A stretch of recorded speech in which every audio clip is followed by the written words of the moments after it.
Hello guys, ഇന്ന് ഫെബ്രുവരി 14 നമ്മുടെ വിഷുവിന്റെ ദിവസം. റിസൾട്ട് രാവിലെ വന്നിട്ടുണ്ട്. ഇപ്പൊ സമയം ഒരു 5:15 ആദ്യം തന്നെ എല്ലാവർക്കും ഹാപ്പി വിഷു. എനിക്ക് കുറച്ച് വിഷു കഴിഞ്ഞിട്ടൊക്കെ കിട്ടിട്ടോ, ബാക്കിയുള്ളവർ കിട്ടാനുണ്ട്. അപ്പൊ അത് ഇനി അവിടെ പോയി കളക്ഷൻ നടത്തണം.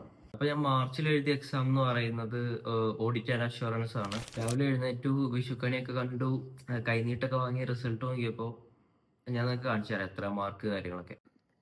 അപ്പോൾ നമുക്ക് മെയിലിലും മെസ്സേജിലുമാണ് വരിക. ഞാനിപ്പോൾ മെയിലാണ് നോക്കുന്നത്. പിന്നെ റിസൾട്ട് ഞാൻ ഒരു പ്രാവശ്യം കണ്ടതാണ് കേട്ടോ, രാവിലെ എഴുന്നേൽക്കുമ്പോൾ തന്നെ കണ്ടു. പക്ഷെ അപ്പോൾ വീഡിയോ എടുക്കാൻ പറ്റിയൊരു സിറ്റുവേഷൻ അല്ലല്ലോ. അപ്പോൾ ഇങ്ങനെയാണ് ഉണ്ടാവുക. ACC എക്സാമിനേഷൻ റിസൾട്ട് എന്ന് പറഞ്ഞിട്ട് my result audit and assurance പാസ്സായിട്ടുണ്ട്. എനിക്ക് 64 മാർക്കാണ് കിട്ടിയത് കേട്ടോ.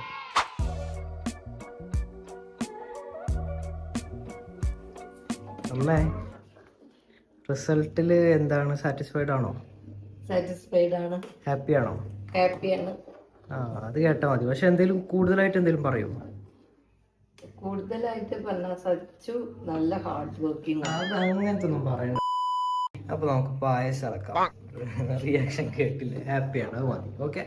ഓഡിറ്റ് പാസ് റേറ്റ് ഭയങ്കര കുറവാണെന്ന് പറഞ്ഞാലും എനിക്ക് ഭയങ്കര ഇഷ്ടമായിരുന്നു. കാരണം ചെറുപ്പം തൊട്ടേ തിയറിയാണ് എനിക്കൊന്നും കൂടി പഠിക്കാൻ ഇഷ്ടം. അപ്പോൾ ഞാൻ അങ്ങനെ വലിയൊരു സ്ട്രഗിൾ ചെയ്തിട്ട് പഠിക്കേണ്ട ആവശ്യം വന്നിട്ടില്ല. അപ്പോൾ ഓഡിറ്റ് ഞാൻ നല്ലോണം എൻജോയ് ചെയ്ത് പഠിച്ചു. അപ്പോൾ അതിൻ്റെ റിസൾട്ട് എനിക്ക് കിട്ടി. ഇനി എനിക്ക് ഒറ്റ സ്കിൽ പേപ്പറും കൂടിയേ ബാക്കിയുള്ളൂ കേട്ടോ. PM ആണ്. അപ്പോൾ PM ഞാൻ ഇൻസ്റ്റിലാണ് ചേർന്നത്. ഇപ്പോൾ ഒരു മാസത്തോളമായി ക്ലാസ് തുടങ്ങിയിട്ട്. അപ്പോൾ അതും കൂടി എങ്ങനെയും പാസ്സായി പോവുകയാണെങ്കിൽ സ്കില്ല് മൊത്തം ഫസ്റ്റ് ട്രൈ പാസ്സാവായിരുന്നു. അപ്പം അതിനുവേണ്ടി പഠിക്കുന്ന കാര്യങ്ങളൊക്കെ ഉണ്ട്, അത് അതിൻ്റെ വഴിക്ക് പോകുന്നു. അപ്പോൾ രാവിലെ തന്നെ നീച്ച് റിസൾട്ട് നോക്കി എല്ലാവർക്കും പോസിറ്റീവ് റിസൾട്ട് തന്നെ ആവട്ടെ. നിങ്ങളുടെ ഇന്നത്തെ ദിവസം വളരെ നല്ലൊരു ദിവസം ആവട്ടെ. അല്ലാന്നുണ്ടെങ്കിൽ പുലർച്ചയ്ക്ക് തന്നെ ഇതൊക്കെ കണ്ടാൽ പിന്നെ മൂഡ് പോകും.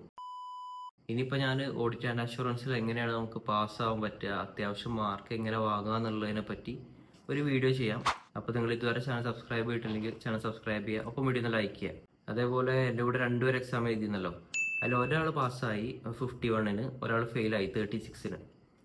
അപ്പോൾ അതിന് അടുത്ത അറ്റംപ്റ്റിലൊക്കെ എഴുതിയെടുക്കേണ്ടി വരും. ഞാനിതൊക്കെ ഇടുന്നത് ഒരു 5-6 കൊല്ലം കഴിഞ്ഞിട്ട് തിരിഞ്ഞ് നോക്കുമ്പോൾ നമ്മൾ ഏത് രീതിയിലാണ് വന്നത്, നമ്മളൊരു ജേണി കാണാൻ വേണ്ടി കൂടിയാണ്. അപ്പോൾ അത്രയുള്ള ഇന്നത്തെ video. Thanks for watching. Bye bye.